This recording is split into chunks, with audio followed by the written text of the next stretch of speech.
En este programa tenemos dos generaciones, gente entre los 40 y los 80 años, que estamos preocupados de verdad por analizar las oportunidades que nos ofrece el mundo para mejor trabajo y alternativas de progreso a las generaciones que vienen, a los hijos, a los nietos, y hemos ido de a poco, con cierta periodicidad, cada 3 semanas, conversando con Erwin Plett. Erwin es CEO de Low Carbon y socio profesional de la Asociación Chilena de Hidrógeno, hablando del hidrógeno verde, de este potencial que Chile tiene, según la Agencia Internacional de Energía, para desarrollar hidrógeno verde a partir de la electrólisis y basándose en la energía solar del norte y en la energía eólica del sur. Y en una de las conversaciones con Erwin, a mí me llamó la atención poderosamente, y pensando en la transición, de la posibilidad de generar combustibles que no provengan del petróleo, del gas, y que sirvan para la aviación, para la actividad marítima, para los barcos, tanto los barcos de comercio como los buques de guerra y la aviación civil, la aviación comercial, la aviación militar, combustibles sintéticos a partir del hidrógeno. Me llamó la atención y quería partir preguntándote por eso, que nos detallaras un poco más si eso, en tu opinión, va a formar parte de la transición necesaria de lo que tenemos hoy a la era del hidrógeno verde. Y gracias por acompañarnos una vez más. Primero que nada, buenas noches y gracias por invitarme a conversar con tus auditores, Cote, que lo encuentro muy bueno el programa de pensar un poco en el futuro, y no solamente aquí, porque el hoy nos está comiendo, el ayer no podemos cambiarlo y el futuro sí podemos gestionarlo. Así que en eso estamos, y creo que tenemos una tremenda oportunidad como Chile para avanzar, tanto en la parte energética y obviamente en la parte económica en total. Tu pregunta es bien interesante porque resulta que los combustibles y en la aplicación que tú estabas nombrando, que es el transporte, ha sido fundamental para mover el mundo, en el sentido de la palabra, de que nos movemos con energía, y lo que al principio lo que hacíamos era, ¿no es cierto?, con el carbón y el vapor, era simplemente cambiar fuerza bruta. Pero se nos ocurrió usar, ¿no es cierto?, el carbón en las locomotoras, porque era fabuloso, porque uno podía mover grandes cantidades de material, ¿no es cierto?, sin los caballos, así que usamos el carbón. Después se nos ocurrió usar el petróleo, que era más flexible en su aplicación, y bueno, lo hemos usado ahora durante muchas décadas. Lo que sí era por ignorancia, no sabíamos lo que estábamos haciendo. Y hay que tener una perspectiva. Las energías fósiles, y de eso estamos hablando, de que usamos como combustible para quemarlos, esos no son otra cosa que la energía solar que las plantas, muchos millones de años, estuvieran acumulando, ¿no es cierto?, con la fotosíntesis. Las plantas toman la radiación solar, entre otras cosas hacen hidrógeno, pero también oxígeno, toman el agua, lo separan, y con eso hacen madera, al final madera. Y eso es lo que nosotros ahora como combustibles fósiles estamos quemando, estamos volviendo a tirarlos al aire, y una cosa que se demoró muchos millones de años, lo estamos haciendo en pocos siglos. Entonces estamos haciéndolo demasiado rápido, y ese ciclo natural nos da abasto. Y quiere decir que una buena parte del carbono que estamos nosotros al quemar estos combustibles fósiles liberando hacia la atmósfera, están quedando acumulándose ahí. O sea, no logramos reciclar esto. Y eso es lo que nos está provocando, ¿no es cierto?, el cambio climático, porque ese carbón, ese CO2 que está ahí, nos deja que la Tierra irradie su calor hacia afuera. De hecho, no nos corresponde. Nosotros deberíamos tener una temperatura de unos menos 15 grados, y gracias al efecto invernadero sí, como seres humanos podemos vivir. Pero ahora se nos pasó la mano, y si tú ves en el tiempo, se nos pasó muchísimo. Entonces ahora la pregunta es, ¿qué cambiamos? Y obviamente que esta transición energética, por eso que se llama así, no es un cambio energético, una transición, y se va a demorar algunas décadas en que lleguemos a combustibles limpios. Hoy en día ya en una proporción no menor, tenemos electricidad limpia. ¿Cierto? Acuérdense que la electricidad es solo una parte de la energía. Así es. En Chile no es más del 22%. O el 22% de electricidad. El resto, el 78% son combustibles, y lamentablemente muchos de esos son combustibles fósiles que estamos importando de afuera. Mira, ¿Por qué? Porque Chile es paupérrimo en energías fósiles. Nunca hemos tenido nada, tuvimos un poquito de petróleo, un poquito de gas, pero la nada misma, y ahora tenemos que importarlo. a comienzos de esta semana, el lunes, nosotros recordábamos en el programa el comienzo de la reunión de cambio climático que se hizo en Copenhague el 2009, hace poco, casi nada. Y los países se hicieron los lesos y los grandotes, los que más contribuyen con las emisiones al efecto invernadero, miraron para el otro lado. Después vino París el 2015 y ahí empezaron a generarse algún tipo de compromisos. Así que esta reacción de la humanidad es súper corta, tiene apenas 5 años. Porque en Copenhague, como lo recordábamos en el programa del lunes, en esa cumbre de cambio climático, los representantes de los países miraban todos para el lado y se hacían los lesos. Exacto. ¿Por qué? Porque hay un negocio dando vuelta. Erwin La Plett. verdad que es muy barato sacar el petróleo, ¿no es cierto? Una pequeña bomba, a veces sale solo incluso, sacar carbón también es bastante barato. Entonces esto nos llevó a que, denle nomás, chicos, le va adelante, ¿no es cierto? Porque la energía que necesitamos para mover la economía estaba muy barata. Pero el problema de nuevo es entre lo barato y lo económico. Lo que se nos pasó de largo era que estábamos produciendo daños indirectos, o sea, a todos nuestros daños ecológicos y también a las personas, porque con el cambio climático nosotros vamos como Chile a sufrir bastante, porque estamos cerca del agua, tenemos nuestros problemas con lluvia, entonces todo este desplazamiento a nosotros nos va a afectar fuerte, aunque somos un país chico. Como decía el panel intergubernamental de expertos cuando daba a conocer los países que estaban más expuestos, yo dije, seguro que vamos a estar nosotros, ¿cómo no? Ahí estábamos, tal cual. Exacto, no solamente los terremotos nos tienen de vez en cuando en alerta, sino que el cambio climático. Entonces lo que pasa es que tenemos que empezar a frenar esta vorágine de quemar combustible. Para que tengas un orden de magnitud, nosotros estamos quemando a una razón que es 1.000.000 de veces más rápido, estamos quemando lo que la naturaleza lo almacenó. Entonces, chica, sí que nosotros tenemos hoy día el cambio climático y hay que ponerle el apellido, antropocénico, o sea, provocado por los seres humanos. Somos nosotros, ¿no es cierto? Y no los grandes volcanes, no son los meteoritos esta vez, sino que somos nosotros que se nos ocurrió acelerar este proceso de volver a la atmósfera demasiado anhídrido carbónico que las plantas no pueden absorber, los mares no pueden absorber y por lo tanto se nos acumula en la atmósfera. Así que ese es el problema que tenemos. Entonces ahora, ¿cómo lo hacemos? Nosotros podríamos, ya dije, electrificar muchas cosas con electricidad renovable, pero vuelvo a incidir al punto, en Chile solo el 22% de la energía es electricidad, el 78% son combustibles. Okay, entonces tenemos que ver cómo en una transición energética, y estamos hablando de transición energética justa, ¿cierto? Para que nos podamos ajustar un poco y no haya solo perdedores o ganadores, vamos a tener que tener esta transición. Y una de las formas de hacer es teniendo combustibles sintéticos verdes. Suena bien complicado, pero son combustibles hechos a partir de energías renovables. El hidrógeno verde es una de las formas, pero el hidrógeno verde no es otra cosa que un envase retornable de electricidad renovable. Es complicado. Es un envase. Es cómo llevo esos electrones, que no los puedo llevar como electrones a otro lado, cómo los envaso. Y yo los empaqueto en este caso en forma de moléculas de hidrógeno. Por lo tanto, los puedo poner en una botella y los puedo llevar a cualquier lado y puedo sustituir con ese combustible, puedo sustituir los combustibles fósiles que hoy día usamos en nuestros motores de combustión interna.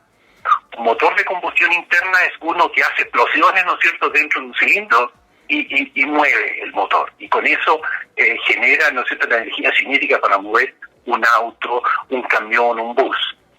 Esos combustibles, porque si no tengo que cambiar el camión completo. O sea, un barco, un avión y un tren también. Claro, esos no son electrificables tan fácil. Las líneas férreas sí las hemos electrificado, ¿no? Eso lo hemos hecho, pero no nos olvidemos, cada kilómetro de vía férrea electrificada cuesta $1.000.000, cada kilómetro. Entonces, si yo quiero electrificar más vías, voy a tener que ponerle $1 millón de capital antes de poder electrificarla. Por eso que en Europa ahora se está yendo a trenes a hidrógeno, porque si no tengo esas catenarias, no sé, así se llaman las líneas que van arriba, es caro. Entonces es preferible tener un tren que sí sea limpio, que no queme diésel, sino que queme hidrógeno, porque eso es más barato que la tremenda inversión que tengo que hacer en electrificar esas, por ejemplo, vías secundarias o rurales. Entonces, esa no es fácil, es muy cara de electrificar. ¿Cómo conversa esto que estamos hablando con la noticia, la leí en BBC Mundo, fin de semana pasado, el primer reactor en China para la fusión nuclear con 150 millones de grados, o sea, como 10 veces el núcleo del Sol, que se inspira en ese proyecto multinacional donde están todos ahí, está Estados Unidos, está China, está la Unión Europea, está la India, está Rusia, está Japón, está Corea, el ITER. Exacto, pero esa es otra cosa, el ITER es en Francia. Sí, yo sé. El ITER está en Francia y lo peor, para mí personalmente, es que para eso hay 23.500 millones de dólares. Para ese experimento. Estamos tratando de copiar el Sol. ¿Estamos de acuerdo? Muy bonito. Pero si tenemos uno ya, está ahí, está a 150 millones de kilómetros, lo tenemos el Sol. Y el Sol está haciendo exactamente eso, está fusionando hidrógeno para llegar, ¿no es cierto?, al helio, y en esa fusionada de hidrógeno a helio sobra un poquito de energía. Bueno, esa energía es la que nos llega todos los días gratis a la Tierra. Y de nuevo, para que sepamos cuánto nos está llegando, a nosotros del Sol, gratis, nos está llegando del orden de 10.000 veces más energía de la que necesitamos como humanidad. O sea, 10.000 veces más energía de la que necesitamos. La que estamos hoy día quemando con todas las carboneras, con toda la cosa, todos estos combustibles fósiles, es lo que estamos hablando ahora. A nosotros nos llegan 10.000 veces más radiación del Sol de lo que necesitamos. Todo lo que tenemos que hacer es salir a cosecharlo. Está bien, el cálculo que le acabo es teórico. Si yo, en todo el diámetro de la Tierra, pudiese cosechar esa energía que nos entrega el Sol, ¿no es cierto?, en un 10 milésimo del año, en 50 minutos, tengo toda la energía que necesito para todo el año. Por eso que el ministro de Medio Ambiente de uno de los Länder alemanes, en una de las jornadas de la Cámara Chileno-Alemana de Comercio, que me tocó moderar, me dijo: los chilenos tienen su mayor riqueza no en el cobre, la tienen en el sol. Exacto. Entonces, como digo, la cantidad de sol que nos llega, lo podemos cosechar en dos formas, esa energía solar. La podemos cosechar con paneles solares, ¿cierto?, haciendo electricidad, o lo que hacen las plantas. Las plantas toman esa energía solar, ¿no es cierto?, y la convierten en madera. Okay. O si no, la puedo cosechar en forma de viento. Los vientos tienen que ver con la energía solar que nos llega. Entonces podemos poner, ¿no es cierto?, nuestros generadores eólicos y cosechamos esa energía solar en forma de viento. Okay. Ahora nosotros nos acostumbramos lamentablemente a usar los combustibles fósiles. Y tu pregunta inicial era, ¿qué hacemos ahora? Bueno, sí somos capaces nosotros de hacer combustibles sintéticos. Esto no es algo nuevo. Combustibles sintéticos se hacen desde los años 20.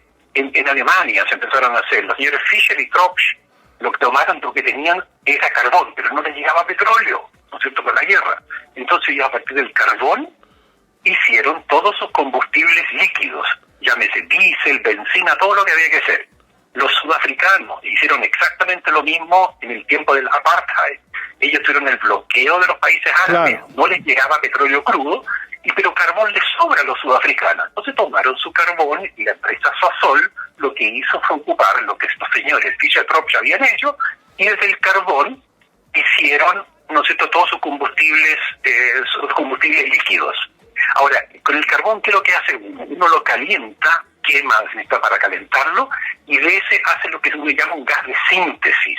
El gas de síntesis es CO, monóxido de carbono más hidrógeno. O sea, ahí uno libera el hidrógeno y a partir de ahí uno empieza como en un tejido a hacer moléculas cada vez más grandes. Uno puede empezar con un metanol, que es lo que vamos a hacer en Chile, y lo puede hacer un poco más largo para tener benzina, tener queroseno de aviación, tener diésel.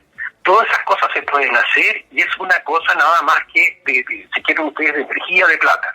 Si el carbón me cuesta cero, lo voy a hacer como lo hicieron los sudafricanos con tremendas empresas y todo el país funcionaba con estos combustibles sintéticos. ¿Y por qué costaba cero? No entiendo, me perdí ahí. Porque es cosa de hacer un hoyo y sacar el carbón. Ya, por abundancia. Sí, por abundancia y por facilidad, facilidad de explotación, ya. Te cuesta nada porque en el momento que a ti como país estratégicamente te cortan la importación de crudo, ¿qué haces? No te puedes quedar llorando. Entonces tomas esta otra fuente energética que es carbón y del carbón fabricas tu diésel o tu benzina, porque no puedes cambiar de un camión a una locomotora. No se te va a usar el carbón, por ejemplo. No, tú tienes tu motor de combustión interna, no externa como es una locomotora, y tienes que darle combustible líquido. Y eso lo fabricas a partir del carbón, en que tú lo separas, ¿no es cierto?, hasta el hidrógeno, y empiezas del hidrógeno en adelante a construir estos combustibles sintéticos. Ahora, si uno le pone línea de tiempo a esto y escucha, por ejemplo, las declaraciones del ministro de Energía, que nosotros en 10 años más deberíamos ser uno de los principales productores y exportadores de hidrógeno verde a través del proceso de la electrólisis. Yo en una conversación anterior te dije, bueno, entonces, ¿cómo lo vamos haciendo de aquí a 10 años, que es nada, para ser los campeones mundiales de la electrólisis? ¿Con qué recursos humanos? ¿Con qué universidades? ¿Con qué apoyo con qué apoyo financiero? Metámonos ahí. Mira, yo lo encuentro muy bueno el tema, porque sí, nosotros necesitamos tecnología, necesitamos capital y capital humano. No se nos olvide lo que tocaba decir, capital humano. Y para darte un ejemplo, nosotros en este momento en la Universidad de Santiago, la USACH, estamos haciendo un diplomado en economía del hidrógeno. Diplomado de economía del hidrógeno. Me lo comentaste la vez anterior, ya partió. Vamos muy bien, muy interesados. En paralelo, la Universidad Federico Santa María también está haciendo un diplomado en tecnología de hidrógeno. Así que hay varios que te lo están haciendo a ese nivel. Lo que también se está haciendo, y me parece muy importante, es hacerlo a nivel técnico, ¿no es cierto?, de técnicos, no solamente de ingeniero. Sí, perfecto, muy bien. Así, sino que tenemos que bajarlo a hands-on, a mover las máquinas con la mano. Como los técnicos que se necesitan y que no se tuvieron en su momento en las plantas de paneles solares fotovoltaicos o de concentración solar de potencia, que no había técnicos chilenos, llegaron técnicos extranjeros para trabajar en eso. Así es. Y o la misma energía eólica. Es la misma cosa, ¿no es cierto? Nosotros tenemos que tener los técnicos acá, porque está bien, yo no creo que nosotros vayamos a poder competir en tecnología con Alemania, que le está poniendo 9.000 millones de euros al desarrollo. Forget it. Los españoles están poniéndole, creo que 8,9 mil millones de dólares. Ahí leí que Iberdrola también había formado parte de un consorcio para el desarrollo del hidrógeno verde. Ellos están metiendo mucha plata porque están viendo que es una de las pocas oportunidades que hay de descarbonizar la economía. Descarbonizar significa dejar de usar combustibles fósiles. Entonces, ellos están volviendo para allá y ellos van a tener la plata. Pero nosotros tenemos el recurso. O sea, nosotros vamos a ser los productores. Sí vamos a poder desarrollar una que otra cosa, pero hay mucho que hacer. Nosotros tenemos que escalar la tecnología que hoy día, no sé, por decir algo, tiene unos 10 megawatts. Acuérdense, el mega significa millón. O sea, 1 millón de watts es más o menos el orden de magnitud de 10, 20 millones de watts. Es la potencia de los hidrolizadores, las maquinitas que hacen esto, es la más grande que hay. Nosotros, para poder exportar la energía en barcos, el hidrógeno en barcos, vamos a estar el orden de gigawatts, o sea, de miles y millones de watts. Esos son el escalamiento 1 a 1000, y después Chile tiene 2 terawatts de potencia renovable. Todo ese escalamiento vamos a tener que hacerlo acá. Y uno aprende muchísimo cada vez que pone una planta más grande.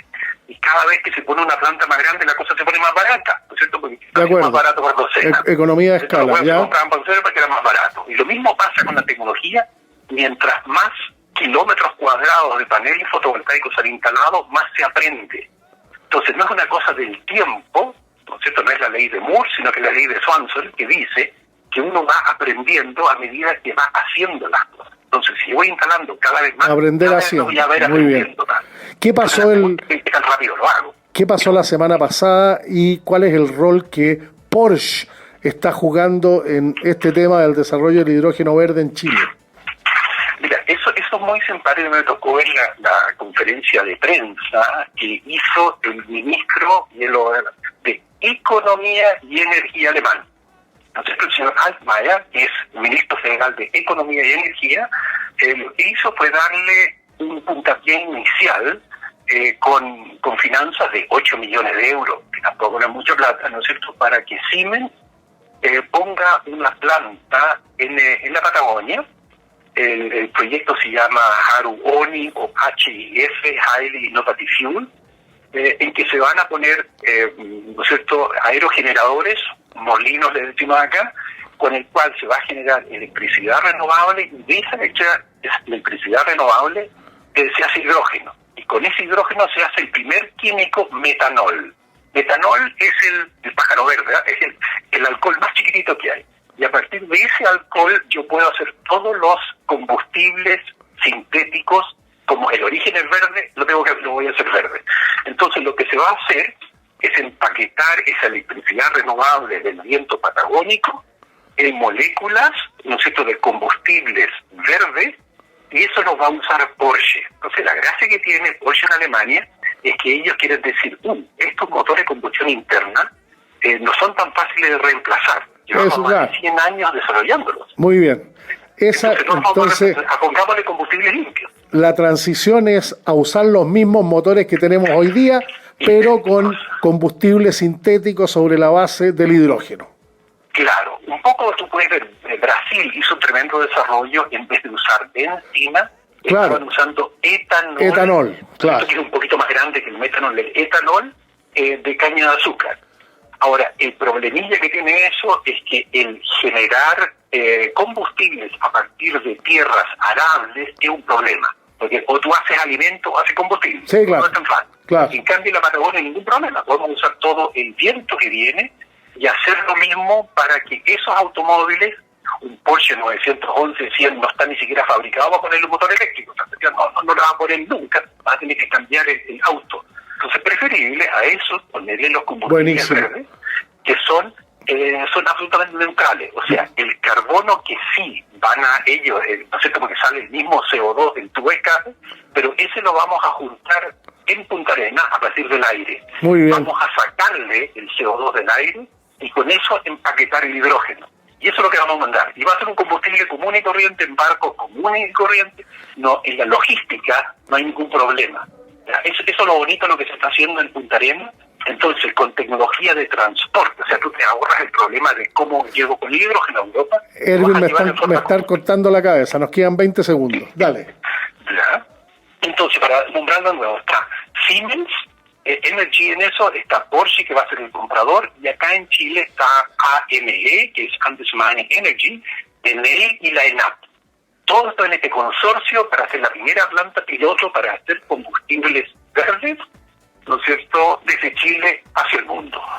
Erwin Plett, CEO de Low Carbon y socio profesional de la Asociación Chilena del Hidrógeno, ha estado conversando una vez más con nosotros. Muchas gracias por acompañarnos, Erwin. Encantado y hasta la próxima.